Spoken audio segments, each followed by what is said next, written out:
ಕೀರ್ತನೆಗಳು ಅಧ್ಯಾಯ 70. ದಿಕ್ಕಿಲ್ಲದವನ ಕೂಗು. ಕರುಣೆಯಿಂದೆನ್ನನು ದೇವ ರಕ್ಷಿಸು, ತ್ವರೆಯಾಗಿ ಬಂದು ಪ್ರಭು ಉದ್ಧರಿಸು.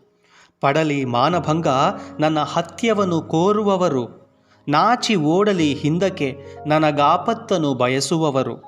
ಆಹಾಹಾ ಎಂದೆನ್ನ ಚರೆಯುವವರು, ಬೆಂಗೊಟ್ಟು ಓಡಲಿ ಆ ಲಜ್ಜೆಗೆಟ್ಟವರು. ನಿನ್ನ ದರ್ಶನಾರ್ಥಿಗಳು ಹರ್ಷಿಸಲಿ, ನಿನ್ನಲ್ಲಿ ನಲಿದು ಆನಂದಿಸಲಿ. ನಿನ್ನ ಉದ್ಧಾರಕ ಶಕ್ತಿ ಪ್ರಿಯರು ಸತತ ದೇವನಿಗೆ ಉಘೇ ಎನ್ನಲಿ. ದೇವ, ನಾ ದಿಕ್ಕಿಲ್ಲದವನು, ಕುಗ್ಗಿದವನು, ನನ್ನ ಬಳಿಗೆ ಬಾ. ನೀ ನನಗೆ ಸಹಾಯಕನು, ರಕ್ಷಕನು ಪ್ರಭು, ತಡ ಮಾಡದೆ ಬಾ. ಪ್ರಭುವಿನ ವಾಕ್ಯ. ದೇವರಿಗೆ ಕೃತಜ್ಞತೆ ಸಲ್ಲಲಿ.